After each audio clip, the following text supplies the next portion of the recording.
Welcome to class. I'm your host, Simon Jackson, and class starts right now.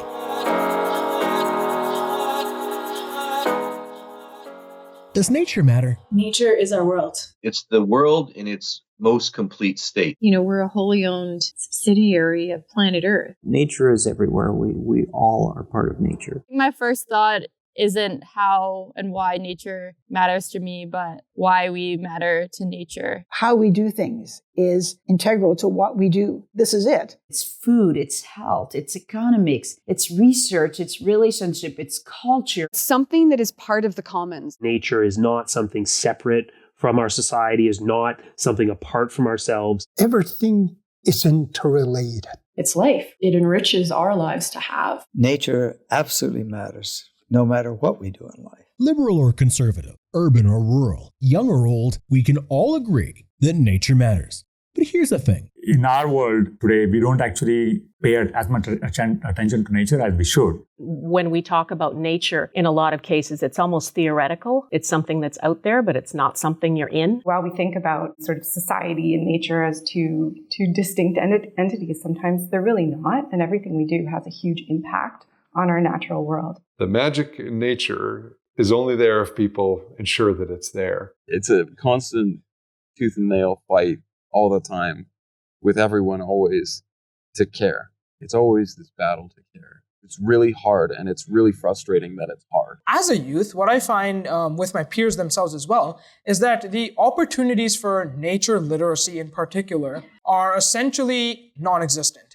When I start to explain the concept of a watershed to people, I've had people say, do I live in a watershed? Yeah, everywhere is a watershed. We have to actually remind ourselves of how embedded we are in natural systems. If you really believe that you aren't better than that bear, if you've spent time in nature, and if you have a respect and a reverence for it, then you know that there are lessons that you gain from it. We aren't better than anything. The fact that we have devices in front of our faces for, I think, 70% of our lives now is a very clear indicator that we are losing connection to the earth. It's a hard thing to understand how everything affects everything so much. It's a very tough challenge of trying to articulate things that sometimes you can see and hear and many times you can't. There ain't no picture of it, and maybe not as alive to it. I think we have to see how the pieces fit, because one of the reactions that we see very often is, so what? None of this matters. Well, it does matter. It's true. Even though we know we should care about nature, most of us don't really know why we should care. Firstly, I guess the beauty. Humans are interesting animals. We have our practical needs, and we also have our creative love of beauty sides. Nature to me is just such awe-inspiring. It's like my church. There's that, but more importantly, there's this. The environment has a huge impact on our future. I think nature does matter. I think increasingly it matters because more and more of the issues that we deal with have a nature or a natural component to them. People need to eat and have clothing and shelter, and all of those products come from the management of ecosystems. Without the protection of these ecologies and whatnot, there is no economy. You can't separate the two. I think there's a $26 trillion of economic benefit. I think business needs to do everything they do to protect biodiversity. And then there's this. Valuing our nature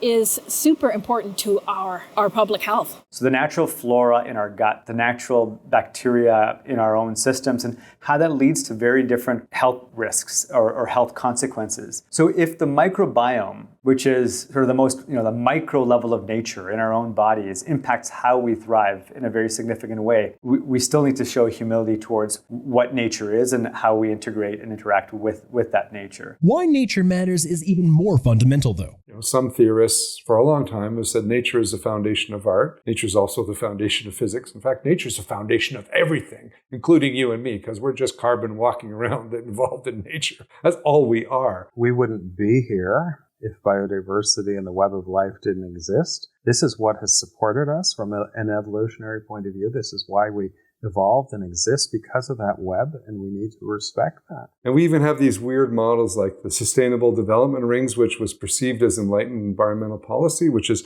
you have the economy, you have society, and you have the environment, and you look for that little sweet spot in the middle of that little ring. That's completely wrong. The earth is the context for all life, including humans. That's where the atmosphere is. That's where the weather we have comes from. That's where the water we drink and the food we eat comes from. Inside that is the human dimension, our species, which shares the world with many. And then inside human society is our social values and our economy. Those are nested inside what it is to be human, which is nested inside the world. One of the things that's so interesting, if you look at traditional indigenous worldviews, they automatically perceive humans as one species among many sharing the world with the rest of life. Even Western people who look like me saw it like that before the Roman Empire. And Hindu culture still sees it that way. And we need to agree that that's the truth, which is what modern biological science tells us. And then we need to act on that truth, which is we have to share the world with the rest of life or we're all in trouble. That life and our lives. That's why nature actually matters. Because whether we believe it or not, see it or not, we all live in a system far bigger, far more complex, and far more interconnected than we can ever imagine. It's what's known as biological diversity. And as David Cooper, the man who has helped oversee the United Nations Convention on Biological Diversity, explains, simply put, it's the variety of life on Earth. Every single living organism on the planet, human, animal, plant, fungi, bacteria, and more, makes up that diversity of life, which is neat. But biodiversity is about more than the totality of life on Earth. It matters to us at all sorts of levels. So at the most fundamental level, it's essential for the functioning of the Earth system. That's right. Biodiversity is what allows for life on Earth. So many of the biochemical cycles that sustain life on Earth in the broadest sense depend on biodiversity. So biodiversity doesn't just matter, it's arguably the only thing that matters. Biodiversity is what produces oxygen to breathe. It creates drinkable water. It produces the food that we eat. Biodiversity reduces our pollution, helps remove toxins from the water, supports the pollination of plants, manages our pests, produces our medicines, decomposes our waste, regulates our climate, and allows us to overcome natural disasters. And that might surprise you. After all, when we talk about the environment, we almost always talk about the climate.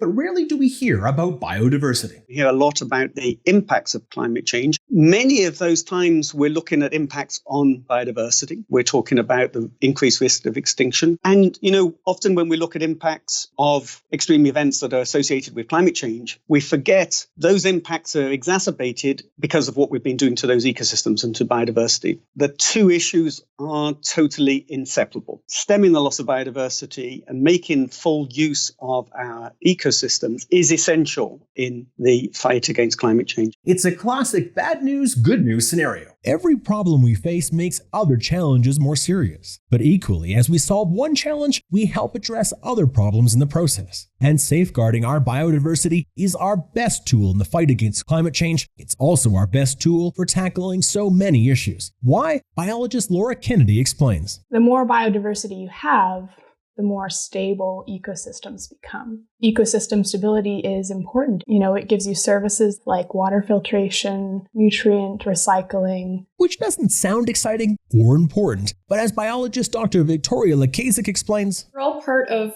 this web of life on Earth. More connections there are, the more stable the whole system is. As we start to lose little pieces, then now instead of a web, it becomes a line or a chain. And then suddenly that system is really vulnerable to any change that might happen. Any one population or one species can make a big impact on the whole system. That means while we can learn to live and adapt with a changing climate, we simply can't adapt or overcome a significant loss of biological diversity. And the UN's David Cooper explains that biodiversity in most parts of the world, it is declining, and it's declining at all levels. Simply the extent of natural lands, whether they be forests, grasslands, coral reefs, and so on, those are declining in area. If we look at the abundance of species, how many fish we have in the sea, how much wildlife we have on land, that is declining as well. Population of insects, be in nature reserves or on farms, it's declining and it's much less than it used to be. Why? Because humans are taking up more space on Earth. Unlike the omnipresent issue of climate or pollution in the sky or toxins in our water, we often don't get our impact on biodiversity, as nature advocate Don Carr explains. It's not sexy, the word biodiversity loss. A lot of people are like, what is biodiversity? I don't even know what biodiversity conservation is, but I know what climate change is. And, there's certain things that have like that relevance that stick. Over time, I think it's going to become more and more important, and people will become more and more aware of protecting biodiversity, the diversity of biodiversity, because it's going to start impacting us. Because biodiversity touches every facet of life, everything we do across every system needs to consider biodiversity. Recent scientific assessment by the IPBES says, we're in a crisis and we need transformative change. Canada has this aura internationally of being this green, pristine place. We have big issues in our own backyard. One of the ironies of Canada is that the country is so huge and has such vast expanses of wilderness and natural beauty that it has led to a sense, I think, on the part of many Canadians that we have so much nature that we don't need to be as attentive to it. And that myth is one that I think we need to really be rid of. And we need to really recognize the extent to which Canada and Canadians have an obligation to safeguard in a much more diligent way the biodiversity, not just for ourselves, although definitely that as well, but in fact that Canada has such a vital wealth of natural ecology, and in particular the role of the boreal forest, to name one example, that are of global significance, that we really have an obligation to safeguard that on behalf of people all over the world, that this is a global responsibility that is borne by Canada. We are losing habitats, we're losing species, we're losing especially populations. Losing species is tragic because they'll never come back, but we're losing populations of animals in one place after the other. We do take notice when large, well-known animals like grizzly bears decline in population, and sometimes we even take action. But we don't often pay attention to the lesser lights of our natural systems. In some cases, we don't even know what lesser lights exist, let alone why they matter. In fact, the species that we don't see might, in some ways, matter more than charismatic megafauna, and almost certainly are more susceptible to change. And here's the thing. Everything serves a purpose. Everything has its own unique niche. These naturally intended roles are what interconnects every living organism into the global web of life. But since we don't understand or even know about every species, we don't see or comprehend the importance of these links. So not changing is not an option. The question, of course, is what the nature of the change is going to be, and managing that as democratic, as mutually beneficial a way as possible. I think everybody wants a healthy environment, just different opinions as to how we weight each of those goals. One way or another, they all stem back to how we feed ourselves, clothe ourselves, and shelter ourselves. It's like that's the basis for civilization. And the way that we're doing that is basically undermining our ability to continue to live on this planet. And so we need to figure out a way to do it, but we also need to figure out how to do that in a way that fits within, the current economy. Otherwise, no one's going to do it. And that's one of the reasons why people are we're in this mess that we're in. When you make it easy, people will get on board. When there is a giant, no, you're doing things wrong, you're a bad person, people tend to close off. In order to get anything done politically, it has to be a balance. Turning off the lights at 9 o'clock on a Saturday night is symbolically interesting, but isn't meaningful enough to make people think there's going to be the kind of change they want to see. The whole system needs to shift in some way that causes the transformative change that the world needs to see. Over what time frames? How? Those are the million-dollar questions. The how is often what divides us. After all, our ideas about where and when we should act are about as diverse as biodiversity itself. I am still an advocate of maintaining big protected areas. Basically, outsiders putting nature ahead of human beings. What we might call red tape actually is a set of rules or a set of guidelines for what everyone has to meet. So we're all equal players. So I have no objection to us meeting the highest environmental standards. What a lot of us are objecting to these days is the grinding regulatory process that we have to go through before we can even begin the project. When you take people's ability to go hunt on the landscape out of the picture, it actually removes them from the landscape, from caring about the landscape. So we take the fundamental moral equation that we live by in Western society and just throw it out the window with animals. Seeing animals in their natural habitat there's nothing that compares to this. So the impact that this has on people's appreciation of wildlife and nature, their appreciation of the value of protecting natural habitats, I think requires authentic experience. We're seeing more harassment of wildlife again. I do think it's possible to love these places to death. We can't save them all, and so why bother trying? Why don't we be realistic and focus on which ones we can save or which ones we're willing to save, and just make sure we do that. Oh boy, that's a hard one. Yeah, it's essentially playing God, isn't it? For every complex problem, there is a simple, wrong solution. The time for debating how we will safeguard biodiversity will come. But what really matters is that we all understand why biodiversity matters. That we realize, even in these divided times, nature, our shared challenge of protecting nature, can unite us. I think it is an issue that unites us. All environmental issues impact communities, small, large, diverse populations on a variety of kind of everyday struggles. People need to get food. People need to have a livelihood to support their families, have an education, a proper education to, be a fully realized person. People here work in the oil and gas industry. Oh, and I know there's people who work in the forestry industry, and I know there's people who work in the mining industry, and I know there's people who work in farming, and I know there's people building big cities and building sprawling subdivisions. And all these things in aggregate are causing a problem in the world. We are all doing that together. We have this challenge, not you're the problem and I'm the solution. We're in this together. We should be making an effort to live it, because I think the only way stories have true resonance for us is if it's a shared experience. So if you care about something, live like it matters to you.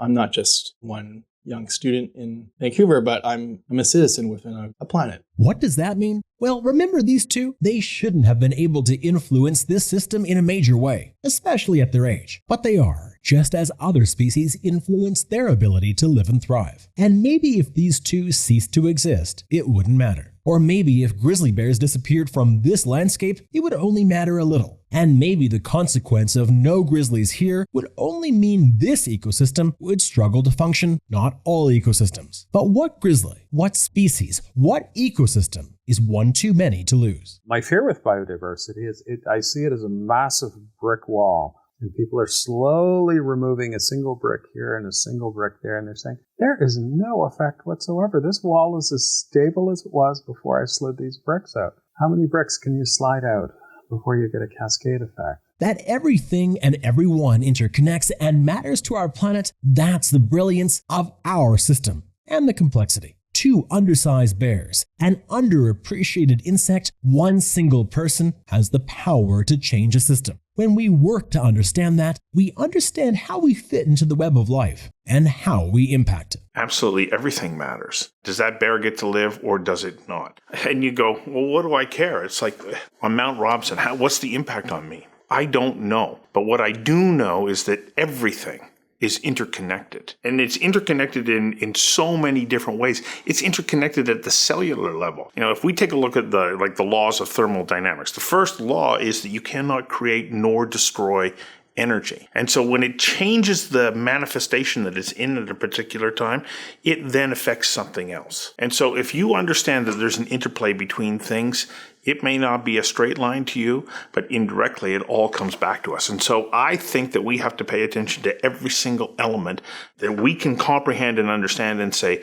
what's the way that I can do hopefully no harm or as little harm as possible, because I understand what the interconnection is between that and myself. No one is going to be able to come up with a perfect solution in the beginning. I think what we hope is that you're going to sort of push things further a little bit down the road until they become sort of the status quo and we can really make some big change. And sometimes history looks like that. And then all of a sudden there's like a fundamental sea change. We've seen this on a range of stuff around human rights around the world. And so, there's a different type of urgency with the environment. So conservation of nature and protection of habitats needs to be everybody's business. Because every decision matters. Every single decision that you make matters because it impacts something else, which impacts something else. And so the interconnectedness of all of this really affects the way that we live our lives. We didn't have to pick nature. 2 bears as our metaphor for the challenges we face, the lessons that must be taught, or to underscore the opportunity we each have to try to act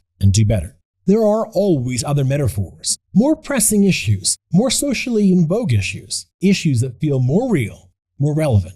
But with nature, we know that before we start debating the value of a park, and before we get into how best to deal with people and nature and balancing both inside Mount Robson and beyond, that if we stop and take a breath and really look at this view, we can all agree that this is beautiful. And that matters, because by really stopping to look and appreciate this moment together, we can see that our natural inheritance is our common humanity. It is what makes us equal, because we all need it, whether we get it or see it or not. The way I come at it is that you and I, that is humans, live in a very narrow gap of ideal conditions, ideal factors to make for us to exist. If you start plucking away at those ideal conditions, well, things are going to change. If things keep going the way they're going, are we going to be around? You know, as nature goes, so goes life on Earth. It really becomes quite sacred. This is all we've got. Most of us think in very short terms. And we begin to say, well, that's not going to be about me. But it's certainly going to be about your kids, about your children. That's why it's important to look at it from that bigger, wider scope, from that bigger, wider perspective. It's not that we don't have answers. We do. There are all of these opportunities, but unless we understand the urgency, we will not support the people who are finding. Who are the finders of solutions and better balances? They're scientists and policymakers, sure. They're also researchers and storytellers and artists and chefs and bankers and doctors and engineers and industry leaders and community leaders. But solution finders are also you. You matter. Your opinion matters. Your voice matters. I think we are living in dark times, but it's not the first time we've lived in dark times. And it's been the courage and steadfastness of particularly young people that have helped us to get through it. And if we can leave our mark on Mount Robson and our communities, on Canada and on our planet, and we can, why not try for better? Why not work to find a new way of looking at an old, if growing problem? Why not find a new path forward that can change our system for the better for all? Don't take anything for granted. Do not take a healthy, sustainable economy or a healthy, sustainable environment or a healthy and sustainable world for granted.